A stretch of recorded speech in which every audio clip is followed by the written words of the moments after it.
Right, thank you for taking time for watching this video that you're about to watch. Now, I'd love you all to subscribe to my channel. Let's get the subscribers up.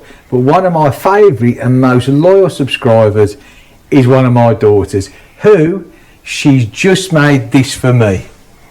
Look at that. What does it say? Subscribe to Colin. So what do you want the people to do? To subscribe to my daddy.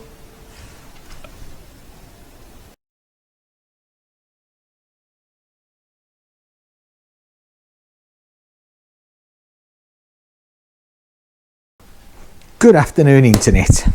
It is Saturday afternoon. It is 19 minutes past the hour of 2, and welcome back to the channel. So, I hope you're all well. I hope it's not too cold where you are. Temperatures here in France, my part of France, dipped down today. We hit a staggering 2 degrees, which is not good. But of course, I do believe, looking at the UK, their weather and that snow and freezing temperatures, and we're lucky here where I live. We don't get harsh, bad winters. The hat's back on, by the way. So that's one good thing. But we do get a lot of rain. So you can't have everything in life, can you? Right, okay. So today's little video is all about adjusting the clutch lever play on this one, the Meteor. On the Royal Enfield bikes, you got to keep an eye on the clutch lever. I don't know if it's because maybe the cables, they're not so good a quality and they stretch a bit. It's certainly, I don't think they wear anything to do with the clutch plates, but certainly maybe the cables stretch a bit. Maybe because both these bikes are only 12 months old, maybe as they get older and that cable's gone, it might not stretch much. But anyway, that's beside the point. It's important to keep your clutch lever play adjusted right. It's not a big deal on either one of these bikes. Pretty simple to do. So this one, all you need two 12mm spanners, two open-enders, 12mm spanners, and you need a measuring device, which is what I use on well, not so much the Himalayan because it's a different setup, but on this one, look, I have got this, which I've marked up, look, yeah. Hopefully you can see that. It's a steel rule so it doesn't flop around and bend. The first one on the blue line is between 10 and 12, and then the green line gives me the measurements between 10 and 15, all set out by Royal Enfield on their specifications. Right, okay, it's pretty easy to do. Let me get back round here. So before we start, what you have to do is, let's bring you around this side. You give the clutch lever, depress the clutch lever or pull it or whatever you want to say 2 times, right? 1, 2. Right, that's that done. Now, grabbing our 2 12mm spanners, we will come round this side and let's get you down here so you can see what's going on. Like so. And dip it down there a bit. So what we're going to be dealing with is this little bit here. Look, hang on, we can get you down there further, can't we? Look, right about there, look at that, sorted. Okay, so these two here is what we want to undo. Okay. That wasn't very tight. I've yet to undo something on this bike. There is, right, just undo them like that, so there's plenty of room. Right, I'm just going to put these 2 spanners back like so. Right, let's get you back round here like that and get you back up in the air again so we can get to here where we want to be. I'm thinking, oops, you started to slide down before I wished you to. Right, okay, do this one up. Now, what we need to do now is, you have 2, this is your adjuster, this is your lock nut, yeah? The groove in it is for if you was to, there's a groove in this which is under here somewhere, and if you want to get the cable out for oiling purposes or anything else, it comes out of those 2 grooves. I'm sure that you all know that. So basically we want to get our lock nut and put it all the way back to the face of the adjuster, and then turn the adjuster nut all the way in, like so. Okay, now there's a slight mark there, a little black mark there, which I put on earlier, which we can use as a reference, because you could use the split for the cable that's underneath. So I've put a mark on the top here. Now we're going to turn this 4 turns out, 4 turns back, using that mark as a reference. So 1, 2, 3, 4. Okay, now don't bother with that yet, just leave that all alone. We got to go grab our 2 spanners and get ourselves round this side again, because now we need to redo the cable. So okay, let's get you down here again. All right, and that one down again, like so. I'm sorry if I keep jolting you around, but you know, such is life. Right, now what we want to do, if you get this here, like that there, push that, not excessive force, just take the play up to there, and then pull your cable through to there, and with that do up this nut, so not excessive force, just take to the end of the spring play, do this up there, like that. That's it. Okay, just like that. Actually, let's give that just a little bit more, just in case there's a bit more to come, just to there. There was actually, there you go, and that gets that to there. Okay, so that's that done to there. That takes that play out. Right, do this one back up now. Okay, and just nip them both up like so. Right, okay, that's that bit done, that's that bit finished with. I'll just put my spanners down and get you back up here to where we want to get you. Okay, do that up there. Okay, so what we need to do now is we need to take our bars right over to the left, all the way, to the left now, and with the use of our measuring aid, okay, I want to try and make sure that at the same time as me holding all this, now there's no set which angle you come from here, you're right, but so what I do, and this is why I use a wider ruler, this sort of sits against that curve there.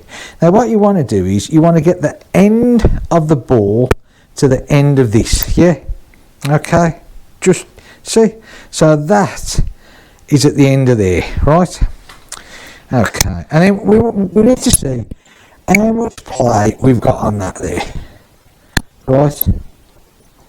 Okay, now that is a bit tight. I mean, she's not quite going to the 10 there, right? Okay, so do you know what? I'm just going to adjust this slightly, like that. Let's see what we got now.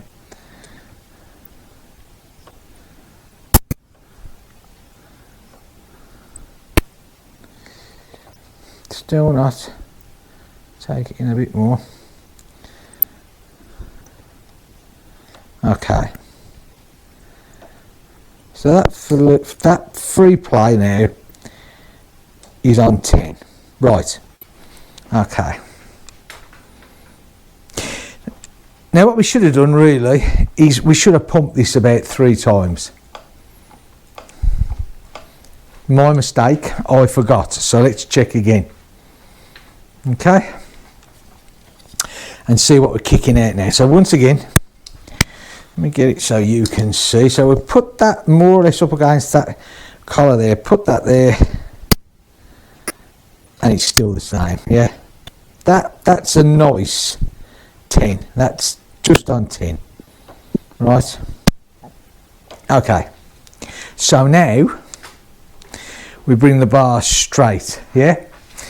We bring the bar straight, and then what we're going to do is we'll check it again, and we're going to be looking for 10 to 15, 10 to 15, 10 to 16. And let's just get you realigned again. Okay, you should be pretty good there. Again, put this up against this where your grip comes out, and then that sits pretty nice there, yeah. And then align it with the end of that, like that. So we're there, okay. And then we can go there, and that gives us. That's nice. You know what? I couldn't have done that better if I'd have done it myself. Look at that.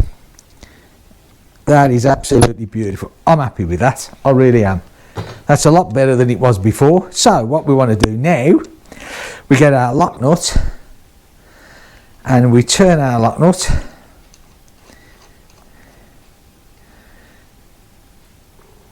until it's tight.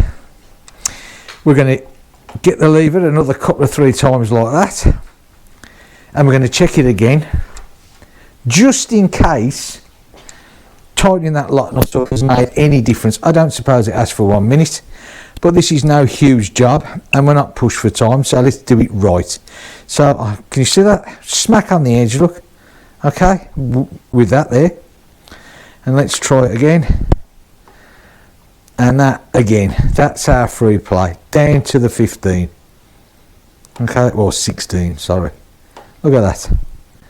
Beautiful, absolutely gorgeous. Right, so there you go.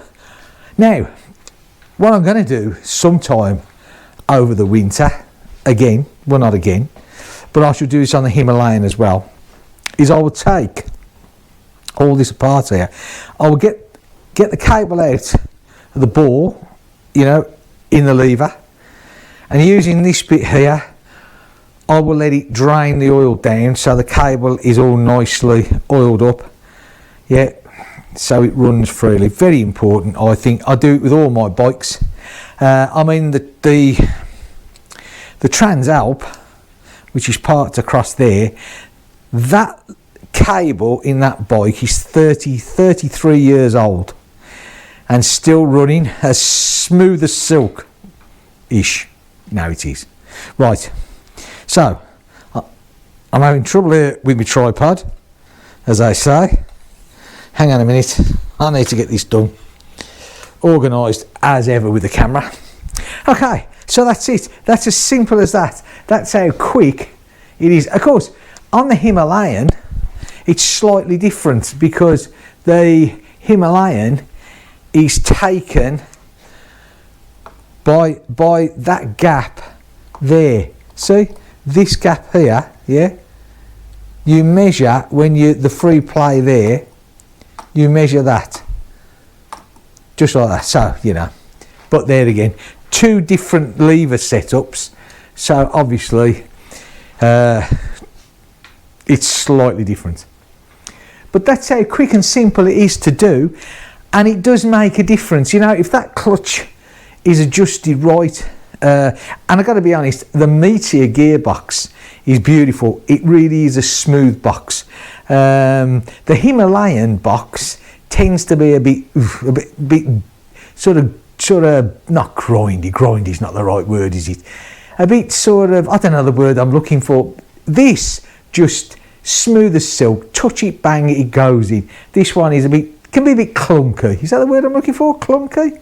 clunky. Right, okay, so that's it, end of. One adjusted clutch. I fell a little bit behind on the work with this because I've still got the back brakes to look at. I mean, there's nothing wrong with them, they're working fine, but I just want to check them over, pre-winter check. I've got the oil and the filters, and I've got to change that. And I've also got the little fly screen to fit on the front. Yeah, so that's it. I think that's it, folks. That's it for today. Today, I hit 500 subscribers. 500 subscribers. That means 500 people don't mind me waffling on. It's amazing, really. It really is. I'm shocked to think that people actually want to listen to me, but they do for some unknown reason. I must be doing something sort of rightish, yeah? Well, I hope I am, anyway. And do you know what? I was saying to my kids, because they watch my videos, and you know, he said, "Oh, Dad, you know, you've gone up, you're gonna." And so, of course, today I didn't know what the kids said. "Oh, Dad, you've hit 500." Anyway, and I forgot what I was saying there. What was I saying? Oh, dearie me. Yeah. This time last year, I had 8 subscribers. Can you believe it? I had 8 subscribers, and yeah, just over 12 months later. You know, 500. So 500 more to hit that. I just love 1,000 subscribers. I don't know why. Don't ask me why. You know, yeah, okay. Apparently, at 1,000 subscribers, you get monetarised. I think you earn €7 every 12 months. Unless, of course, you know, you're really going to go up, and I can't see me doing that.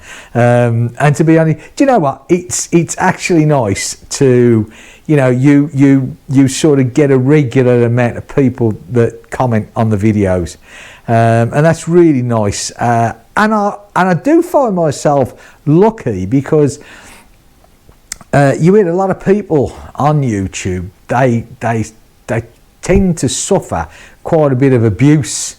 I've had a couple of comments, you know, not abuseful, they're really no abuse whatsoever, just opposite opinions to mine, you know. The one was a little bit with the tank on the Himalayan, the guy that told me to go fishing and go and have a drink because I'm just a waste of time, but that's fine, you know, that's absolutely, but he wasn't abusive, there was no language, there was no nastiness, it was his opinion, you know.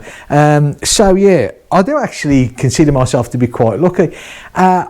Everyone all the comments that I get, they are nice, genuine comments, people asking me questions. I always try and answer what I can, you know. They ask me links for things that I've done or things that I've bought. I always try and give it to them straight away.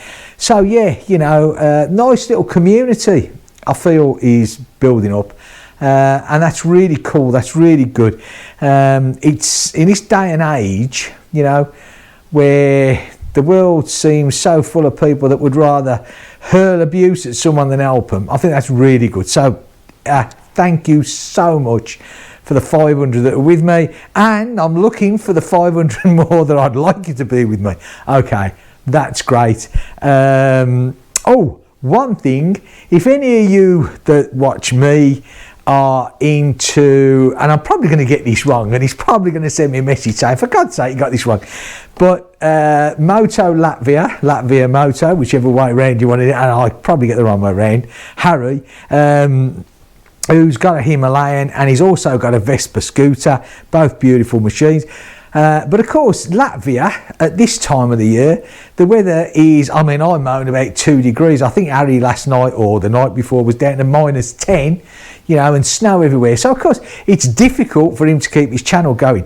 But he started up now doing a thing called slot car racing, yeah. Which basically, from my way of thinking, because this is the only way I can describe it, is when I was a kid, we had the Sky Electrics, you know, and I used to love the Sky Electrics, and it's basically that sort of thing, you know, but he's making his track up and all that. So do you know what? If you're interested in that, you know, or you want to see a track start to finish being made, you know, he's the one to watch. Latvia Moto, have a look. It's good. Well, it's not called. It's slot car. So anyway, right, look at my channel and he comments and then just go on to him. Yeah, you'll see. Fascinating stuff. I tell you, it takes us way back to our childhoods. If only. Scale electrics, love it to pieces. Right, okay, I'll catch you in the next one, which will probably be a bit more work on that. Having said that, it might be a decent day tomorrow. If it is, I'm going to get on the email and I'm going to go out to the Ponderas or the Pointe d'Arras. It's in English, it would be the Pointe d'Arras. In French, it's the Ponderas. The Ponderas. Wasn't there a little Joe Hoss and God knows what else? A Western. Was it the High Chaparral? You know that ding ding ding ding ding ding ding ding. Yeah, okay, that's it. Finish the video on that one before the guy goes crazy. I will see you in the next video. Take care of yourselves. Thank you so much for looking. If you like what I do, hit that subscribe button if you haven't already. I really, really would appreciate it. See you soon. Bye for now.